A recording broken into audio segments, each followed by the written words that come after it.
Okay, welcome to another show of Politics or Poltricks You Decide with Tula Cabal and Brother Justin Barnett. We got a great show going today. At the bottom of the hour, we got the Hour of Power. We got a top congressional Democratic congressional. Well, no, we ain't gonna say congressional. A top person that's in Congress in the 13th congressional district. Congressman Sheree Tanadar will be here. We will interview him by way of Zoom. We're looking forward to that. We are looking forward to him. We appreciate him coming in and talking with us on Politics and Poltricks You Decide. Brother Justin. What's up, man? What's going on, man? How's your Labor Day, man? Labor and Day. Labor and Day. I kind of chilled out, right. I was looking at our vice president, who's running for president, came to Detroit and spoke yesterday to one of the unions. Yes. That was very interesting. Northwestern High School. Shout out to Northwestern. Let's go. Shout out to Northwestern. But I think that was good. That, you know, we getting a lot of politicians coming to Michigan right now. That's on the Democratic and the Republican side. They understand that Michigan is the gateway to the the gateway to the White House. I always say so-called White House, but it's the gateway to the White House. But you know, I really want to understand that people got to really understand the voters in Michigan. And I always say, and I have to say this, that we are not all monolithic. We all don't think the same way. So it's equivalent to you got to know how to cater to the people that you're talking to. But before we go in deep in that, I really want to talk about the interview that Vice President Kamala Harris had, Kamala Harris had, and Tim Walz with Dana Bash on CNN. On CNN. And, what do you think about that, man? Well, I'm going to go in. I got to go in. I think that Dana Bash should not have asked her the question about her race. I just don't, I don't understand why is that such an issue with a mainstream media. And the reason I say that, they ain't never asked no white man or white woman. I'm saying this unequivocally, right? They never asked them. Never pulled the race card on them. Let me ask you, what do you think about this saying about your ethnicity? Why is that an issue? And I hate that mainstream media is playing that up. I think of so many other things she could have asked her instead of asking her that question. You know what word I'm thinking right now? You know what word that kind of flies in the air? What's that? And it's red. What's that? A red herring. Well, I agree. I agree, Justin. I agree, Justin. But when you have people, distraction, if people don't know what a red herring is. So do you think that? Well, I mean, do you think that Dana Bash was trying to throw a red herring out there when you supposed to be so-called? Well, some people call CNN the Clinton Network. I think that's kind of offensive. But what they do, man, that's what they've been saying. But I just think that the mainstream media have to really get off that because they're putting her race out there. To me, that shouldn't even been an issue. Because, again, let's study the history of politics in America. Nobody's ever asked a white man or white candidate, white woman, well, what do you think about race card? Right. The only one that ever did that to was Elizabeth Warren when she said that she was Native American. And, of course, you know who said something. 45 began to do research and said and they discovered she wasn't Native American. That's when he came up with the name Pocahontas. He always making nicknames. Well, I mean, he did that, but he's always making nicknames. So that kind of offended me. I feel that some of the questions Dana Bash asked, they were okay, but it should have been a little more in depth, man. Asking questions like she asked her, which is already known. President Harris. I'm sorry. Vice President Kamala Harris. Okay, now. All right, I did say that. Vice President Kamala Harris have already stated that are you going to ban fracking? She said she would at one time. And fracking, yes. Right, and she reversed her role on that. So why would you even ask her the questions that you already know she didn't answer before? As if she's going to say, oh, no. And are you changing your position? Obviously, she changed her position regardless of what she's telling you. If you said that you was going to do it one time.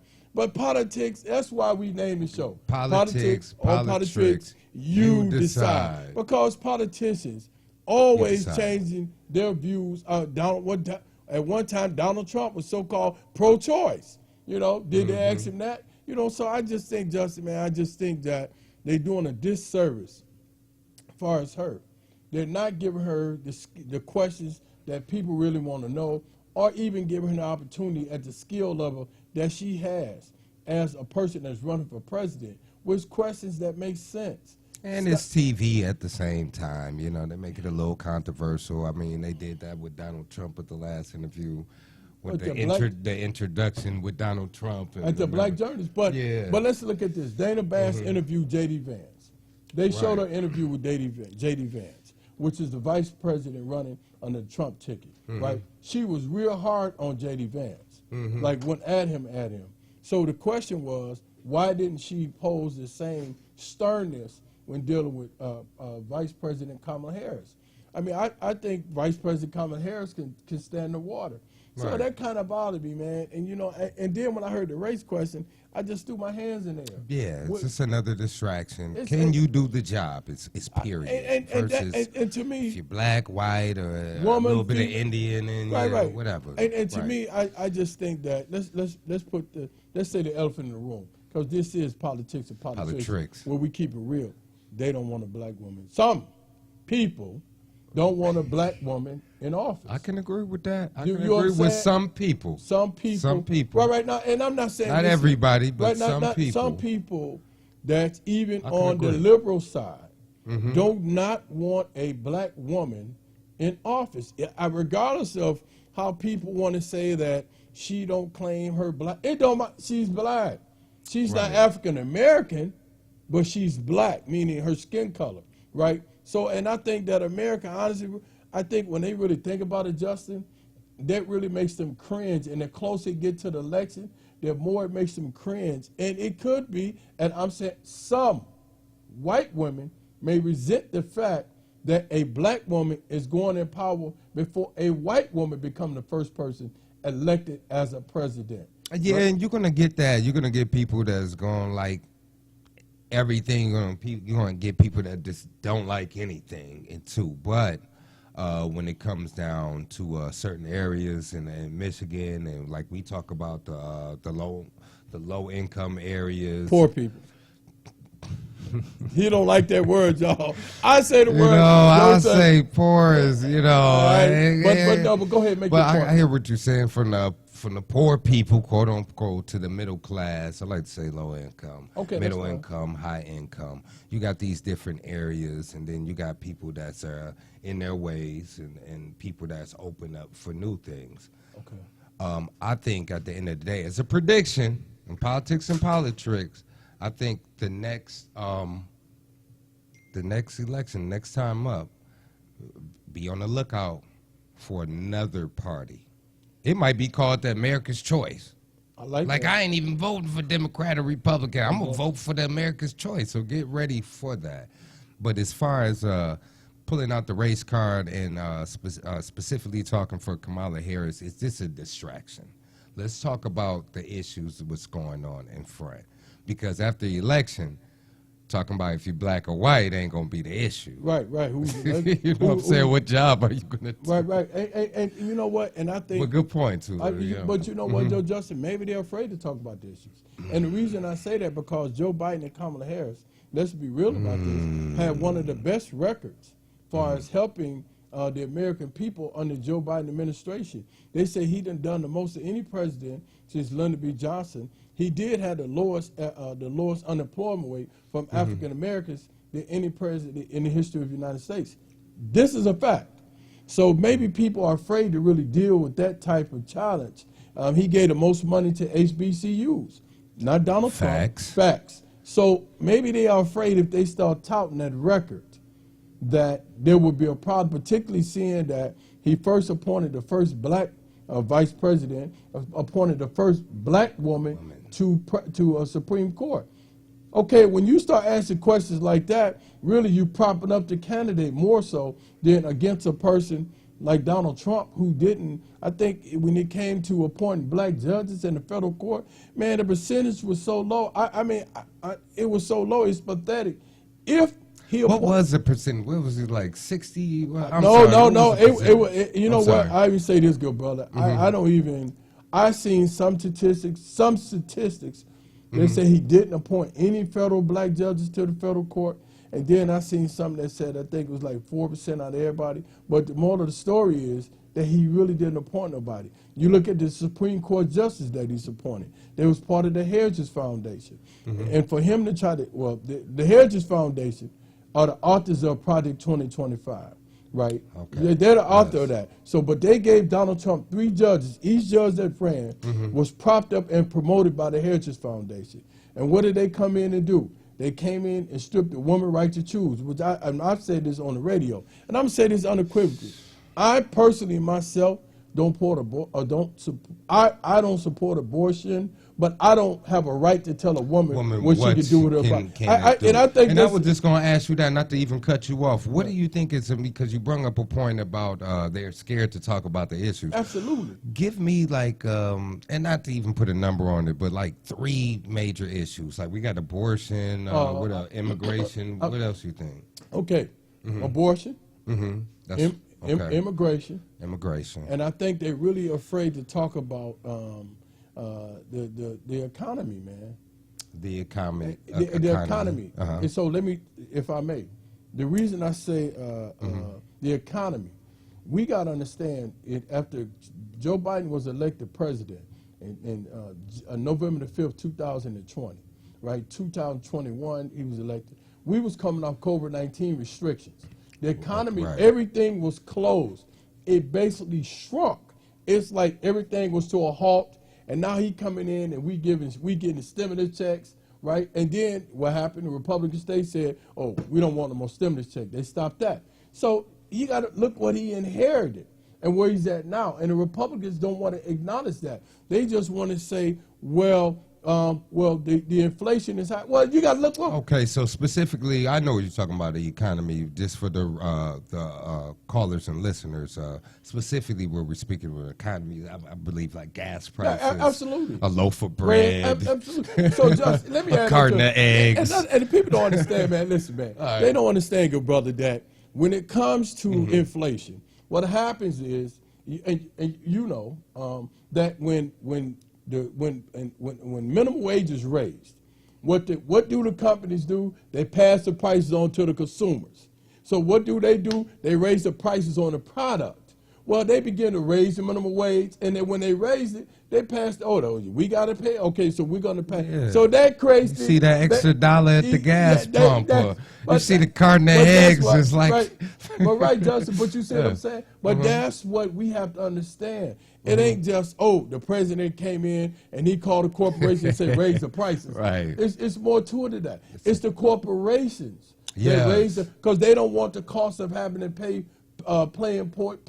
pay employees more money. So they pass the cost, and they tell you that. Up the price. Man, they up the big corporations, man, the gas stations. Right, so now when you go in, you say, man, this stuff is high. Right, but you don't know that the corporations themselves don't raise the price because they had to get employees a raise or they have to agree to something. What happened with... Well, we know the corporations raise the price. We know if a loaf of bread or Wonder Bread go up to they like $10 or something, right. But let's just look at the strike. I mean, for instance, the strike. They went to strike, the unions went on strike, and what did the corporation do? They said, okay, we'll give you a raise. They start laying people off.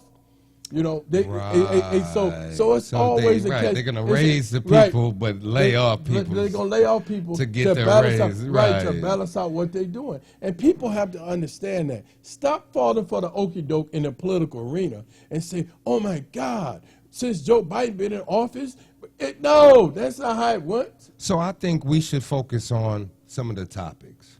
So we have the Democrats over here. Okay. And we have the Republicans over here. Okay.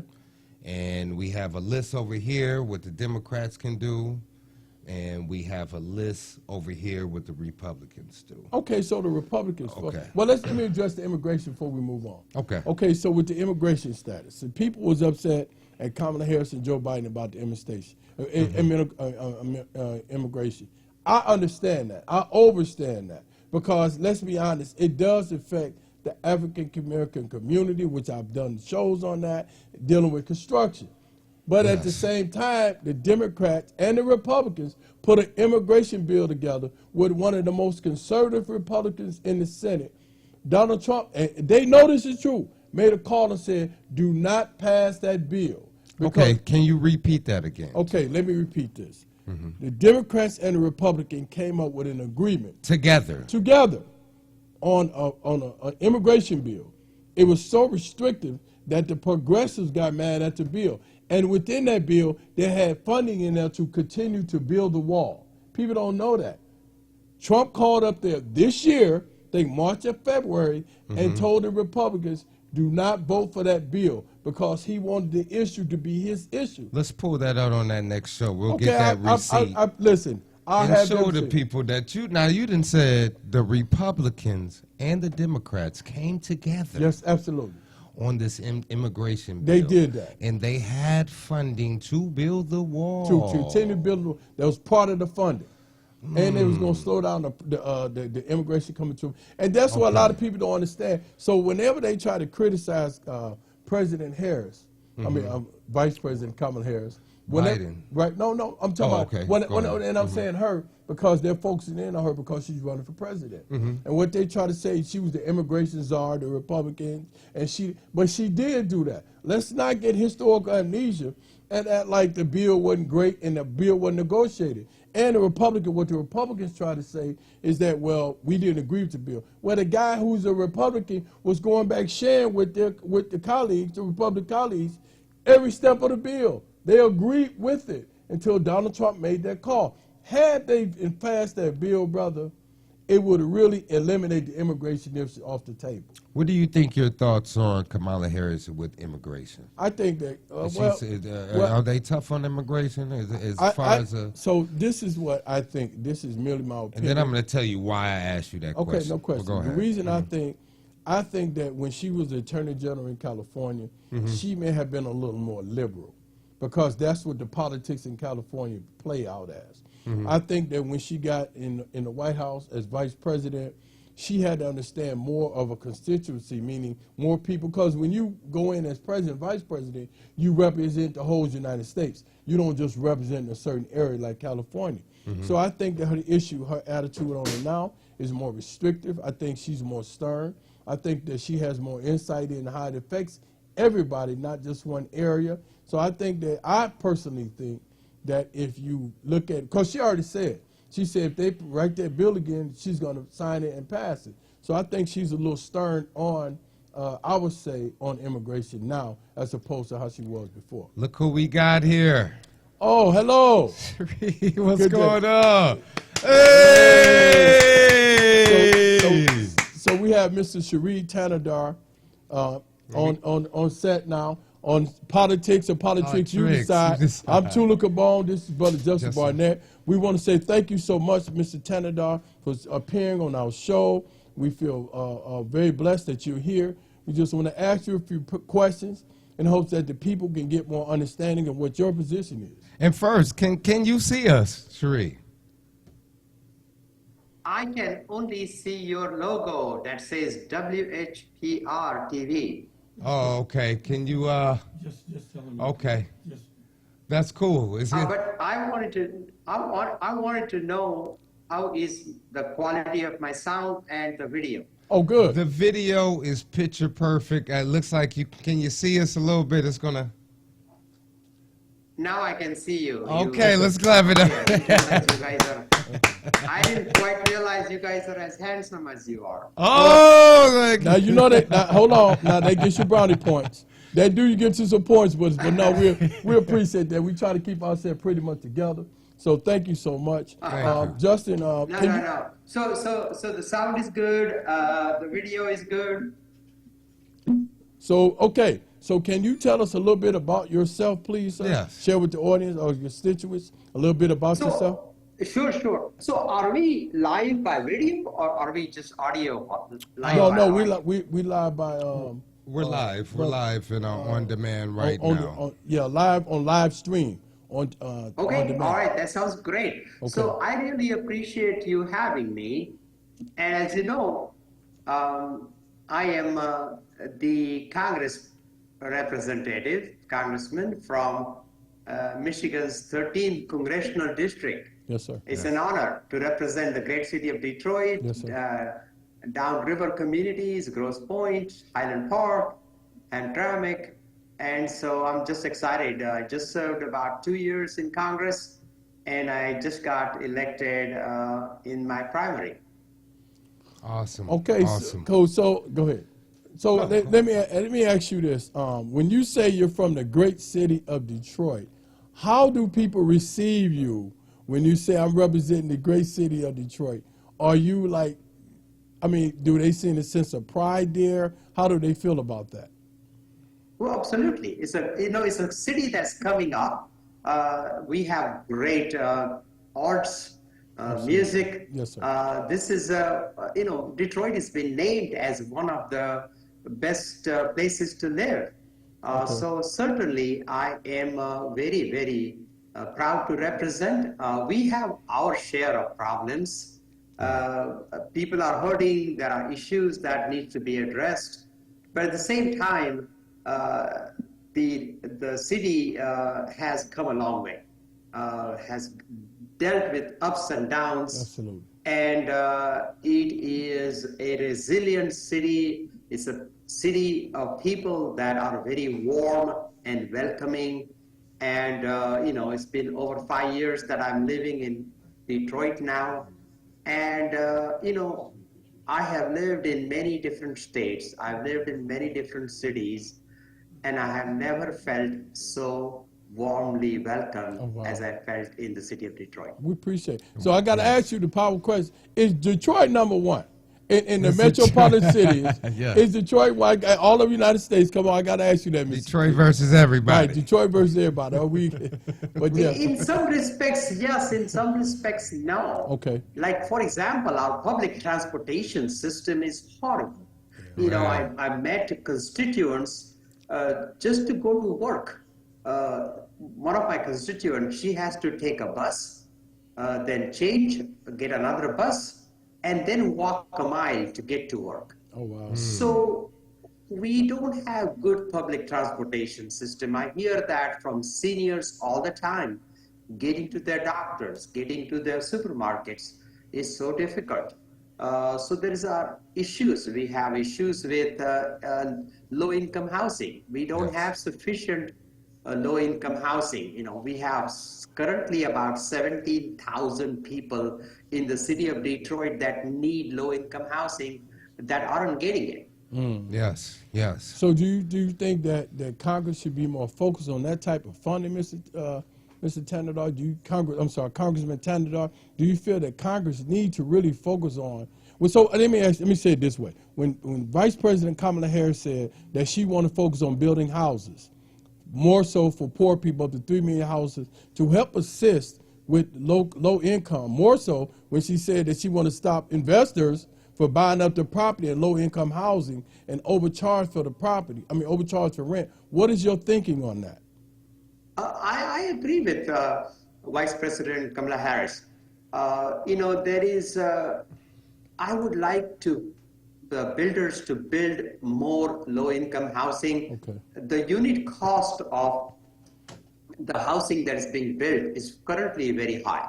Yeah. It's costing $400,000, maybe $500,000 to build a unit, and that's too excessive. Yes, sir. We also have, builders coming in. They're building this high-rise or big buildings, expensive condominiums, and they put in just 4 or 5 or 10 low-income units in there. Oh, right. So they get the benefit of the federal money, but then they're using it to profit from. And their ultimate goal is to build expensive homes for the rich and the wealthy. And eventually what happens is that the seniors who gets the low-income housing, they were put into a higher floor, which makes it less convenient for them. And eventually they get gentrified. So there is it's a racket. I feel like the seniors are not served by the building communities. And we need to have better checks and balances so that our seniors who need low-income housing get access to quality low-income housing, and then we produce sufficient number of low-income housing to help people, because there are people that are living with relatives, people that are living in conditions that are not favorable. They're waiting, looking for housing, and they're not getting it. We are seeing that seniors are being continuously driven out of the city. Yes. It's becoming so unaffordable to live in Detroit. Yes, and they need to be grandfathered in. As far as they're already in a contract or in a lease, they should be able to be grandfathered in. If anything Absolutely, happens. absolutely. And you know, in the conditions, some of senior homes that I have visited in places like Hamtramck, for example, Yes. mold and pests, and landlords aren't taking care of the residential units, and only about 10% of the rented units, residential rented units, are in compliance. That is unacceptable. And there is no checks and balances, and landlords are using, no maintenance, infections, infestations, mold, very unsafe conditions that our seniors have to live in. Yes. And there is not enough checks and balances. So let me ask you this. Do you feel that Congress, and I must say this, the federal government should step in and pass a national law that governs landlords? Because each particular city and state aren't doing it, and it's because of resource. I would say the lack of resources are there to make sure that the city or state can keep up with the landlords. So as a Democratic candidate, would you be willing to submit a bill, I'm just asking, that deals with monitoring landlords, particularly on what we call deadbeat landlords? Yeah, well, look, there are enough laws on the books currently, but I would be open to tightening those laws further.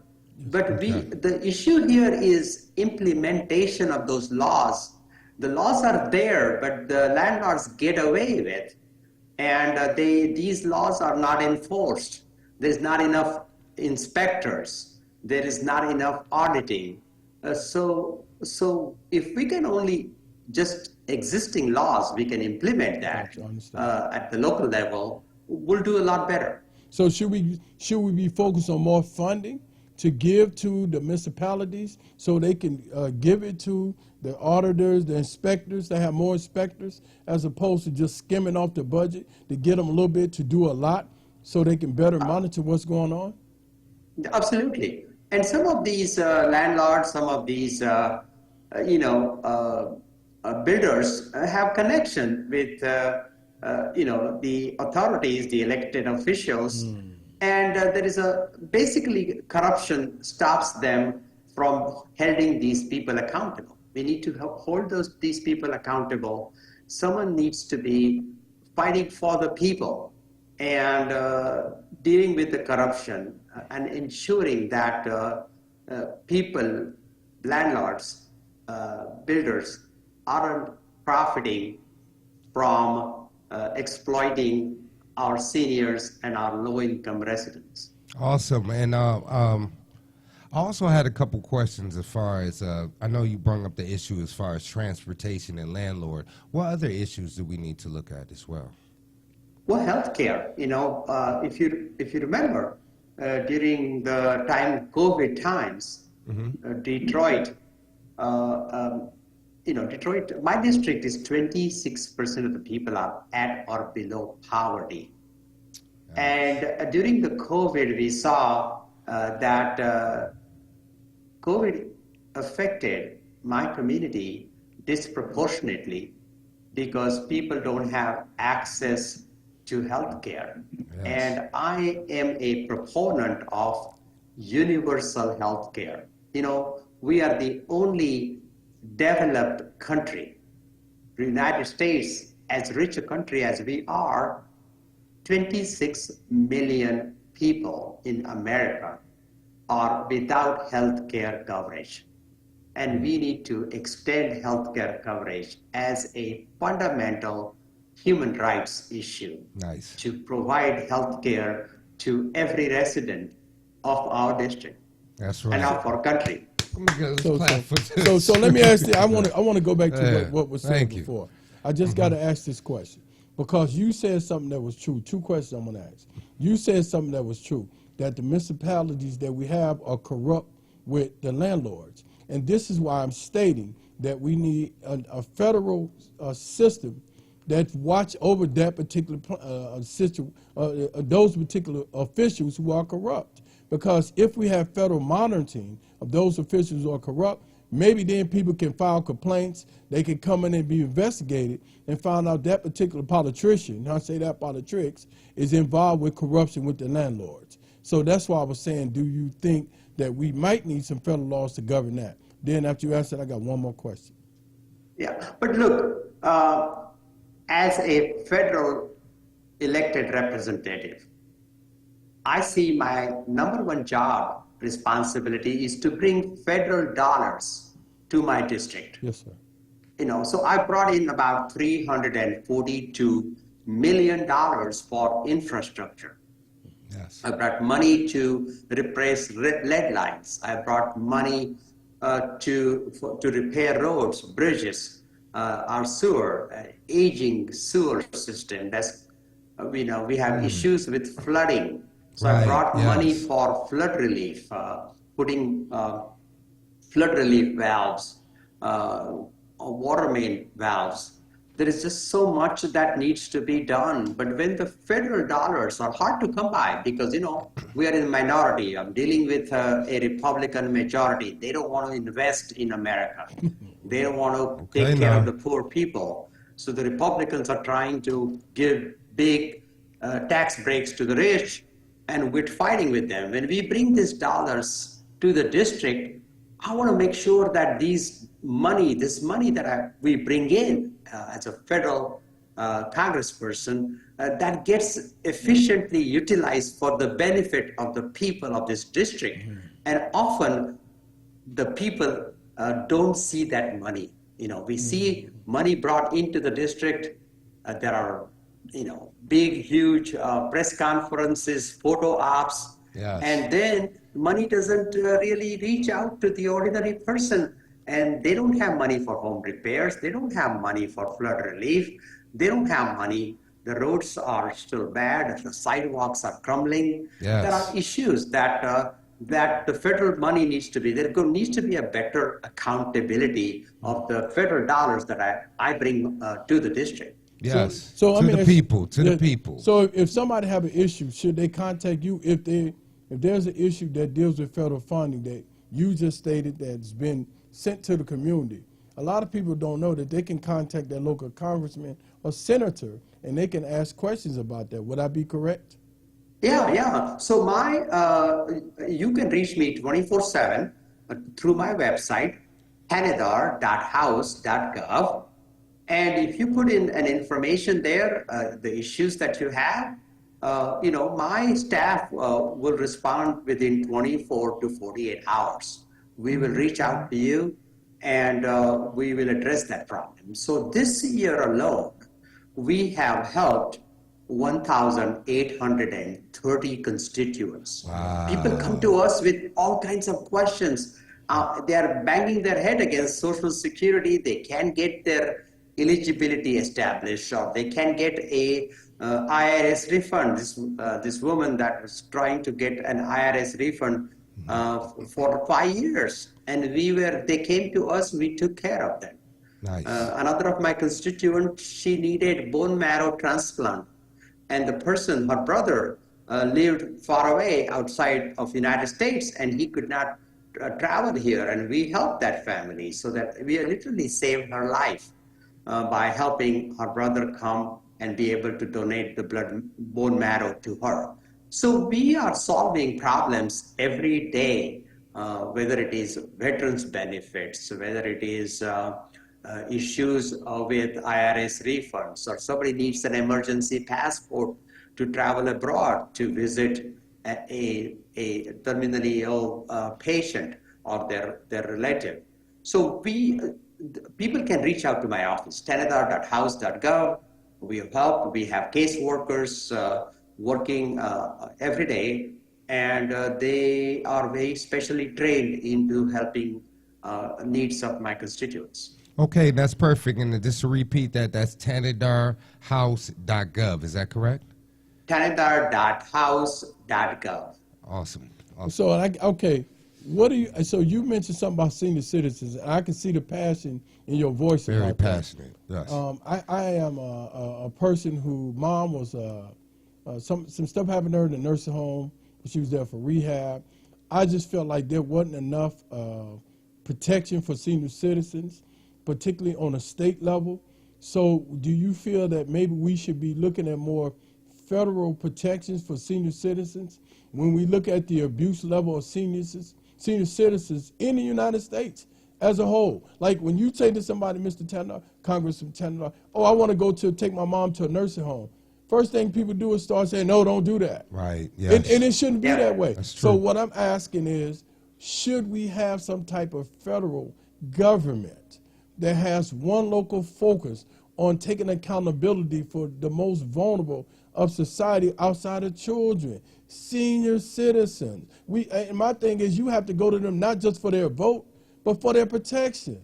Because a lot of them don't want to tell you what's going on because they don't feel safe, Mr. Tanner. And it should be, Congressman Tanner, there should be more for that. So that's my question. Do you think it should be more federal oversight for protection for senior citizens? Yeah, absolutely. As part of my job, I do go and visit senior homes. Yes. I have visited many senior homes. And when I go sit down with them, and some homes where the seniors have special health issues, disability issues, mental health issues, and I have sat down with them, I have listened to them, and I have heard some really horrible stories from these seniors in terms of, again, living conditions, the mold, just lack of food, many of them having to make choices between putting food on the table or getting their prescription filled. Yes. So there are seniors I have spoken who have issues with home repair. There are seniors I've spoken with who have black mold in their basements, and they are, they are been ignored. In nursing homes, they don't have a protection that they need from abuse. If I've seen cases of financial mismanagement, I've seen financial fraud created against seniors. So yes, we need a better auditing and implementation of the laws on the books to ensure, I took care of my mom and dad when they got old. And, as an elder son, I felt it was my responsibility to take care of my mom and dad. And they didn't have health care, and I took care of their needs. And our seniors who have, given, some of them are veterans, some of them have worked hard as a union worker. They have, given to the society, and now it's society's responsibility to help them, cater to them, give them the love and the care and the respect and the dignity that they deserve. And a lot of times it hurts me to see, when I listen to the seniors, the struggles and the unfair and disrespectful treatment that they get at some of these places that they live. Yes. So is it true that the Republicans, through Project 2025, is trying to cut or eliminate health care in general and for senior citizens as well? Well, yes, look at the 2020 Project 2025. It is all there as a blueprint for the next presidency of Donald Trump. And if Donald Trump were to be victorious, and right now it's very, very close, it all depends on will the Democratic voters show up at the polling places. Because if Donald Trump gets elected, Project 2025 is going to be the roadmap, and part of Project 2025 is elimination of social services, minimizing Medicare, Social Security, and they are going to cater to the rich and the powerful at the expense of people at the bottom of the economic ladder.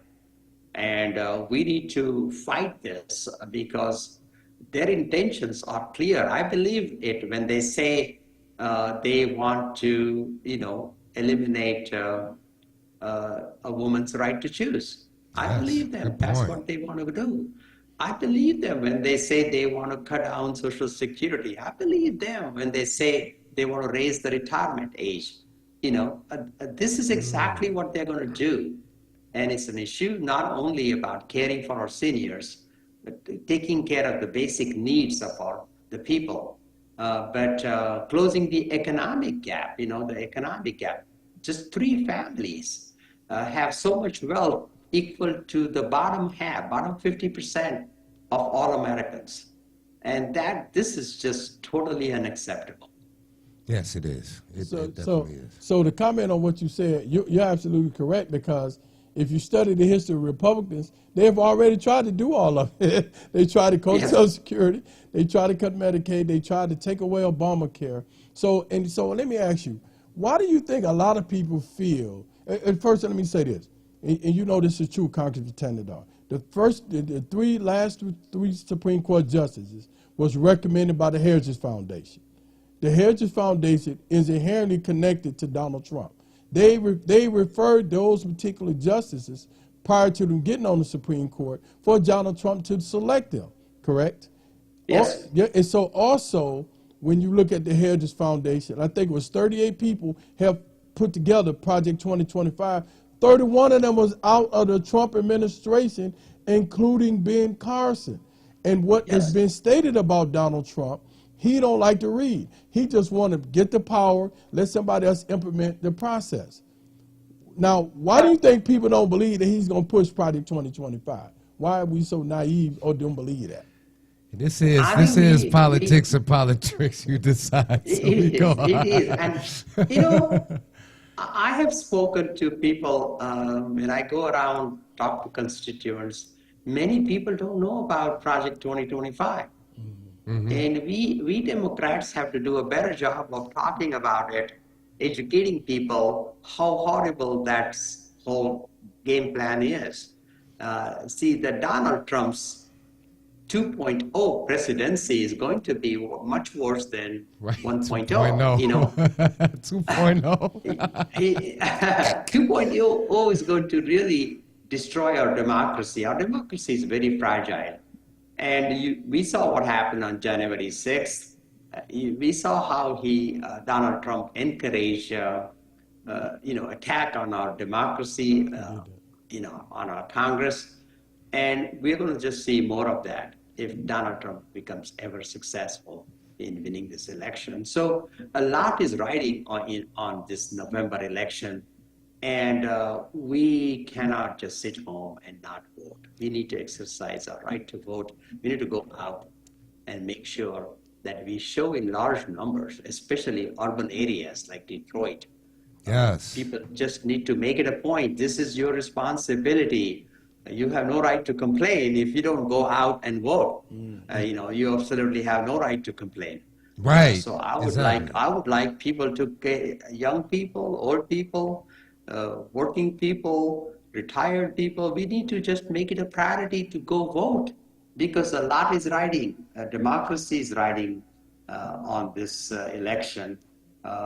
People's welfare is riding on this election. We have, people at the bottom of the economic ladder need opportunities, need skills training so they can get good paying jobs. We need to invest in our small businesses. There is just so much to do, much more than giving the rich and the powerful, $3 trillion tax breaks like Trump did last time. We cannot continue those policies. The trickle-down economics does not work. It's never worked. And that's what they're up to. And I was just, nudging Tula on his shoulder when you said the trickle down process doesn't work, because we always joke and talk about that. Like, it never goes to the low income in the right No, area. it never trickles down ever. But when you invest, as Joe Biden has shown, when you invest in America, when you invest in the the infrastructure, when you give the breaks, when the pandemic relief checks were given to the people who they spent that money, right? And that money that came right back into our economy.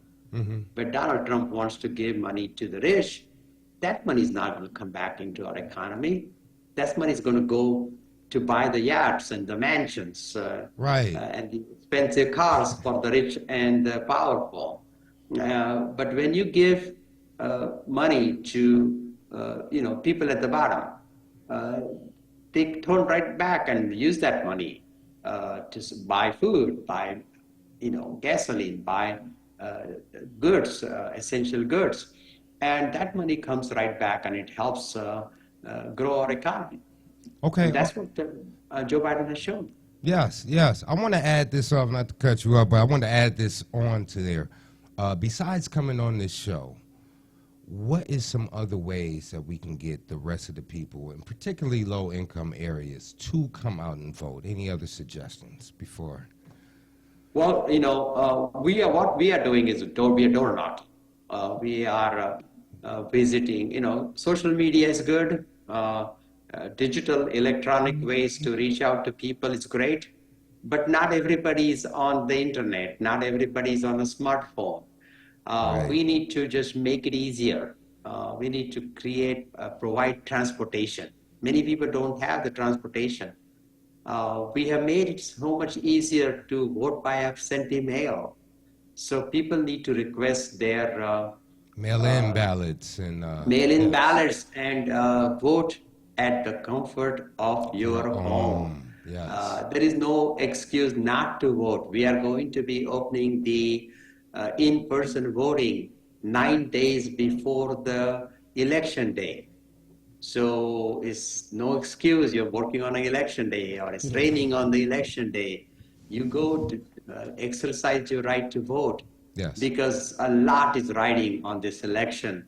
It is really a night and a day difference between a Donald Trump presidency and Kamala Harris presidency.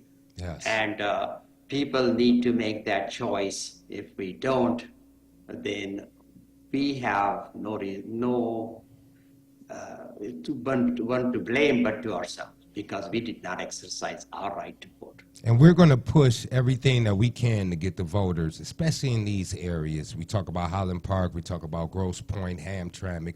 We will make sure that we do our most to get them out. Because, voting at 13%, 15%, 18%, this is not acceptable. It's not acceptable. Yes. Our voting needs to bump up to 60, 70%. And, a lot of times people feel, I've spoken to people, they feel like, nothing, my life has not changed, and what do I want to vote? And people tell me proudly, hey, I don't vote. And it bothers me. And I say to them is that, people lost their lives to get voting rights. Yes, they did. We fought for that. We fought for that. In the Congress, I'm working on getting the John Lewis Voting Rights Act implemented. I want to ask you about that. Yes, in Congress, I'm working on the PRO Act, workers' rights implemented. And in Congress, I'll be voting and working on getting the women's rights Roe codified into our Constitution. There is just so much to do. Yes. And people absolutely must make the choice is very clear, and people need to exercise their right to vote. All right, so young people, old people. There's a lot of apathy among young people, and that needs to be addressed as well. And we're doing some efforts, but you have all of you, everybody has to make this effort to increase our voting, have people exercise their voting rights. Okay, so I got two quick questions for you. Two quick questions. One, You voted for the Cori Bush reparations bill. A lot of people aren't familiar with that. And two, we love that. We love that. And will you, because you know you in the 13th Congressional District, 1989, Don Congress submitted H.R. Bill 40 to study the issue of reparation. And when every Congress come in every 4 years, the bill has to be renewed. Will you be willing to put that bill back on the floor before Congress, House Bill 40, dealing with reparations? Yes. You know, the late Congresswoman Sheila Jackson Lee, she was my mentor. When I came into Congress, she was the one who helped me, gave me a lot of advice. And when the time came when she was going to introduce HR 40, I asked the Congresswoman then, will you let me be the co-lead with you on this? So I am a original co-sponsor of HR 40 when Congresswoman Sheila Jackson introduced that bill. You know, Cori Bush is not going to be in the Congress, but I will make sure that her bill gets reintroduced. And, you know, many other communities got their reparation. The Japanese got their reparation. The American Indians got their reparation, but African Americans never got their reparations. Come on, talk it. You know, in last election, the people of Detroit voted on the proposition to set up a commission, set up a committee. Right. And I am anxiously waiting for Detroit to become the first example of a citywide reparations. Come on, man. Let's set an example. Look, we got so much surplus funds. The mayor talks about $800 million of surplus funds. And he was getting ideas on how that should be spent. And I think reparations, we need to find a good way to start that process, a good faith effort. You know, we need to go beyond just talking about reparations. We need to implement where actually tangible, you know, compensation is paid to those for whom we owe this. United States owes this compensation to those dissidents, and we need to make it happen, not talk anymore, but just implement. And we have a committee on reparations currently in the city of Detroit. Oh, really? And I have been to their meetings. There's a lot of talk, good talk, a lot of talk, but I want them to actually make a proposal on how we start this process and actually get tangible benefits in the hands of the people who deserve this, whom we owe this debt. And that's what I would like to see. Thank you. And let me ask you, last question, we got to wrap it up.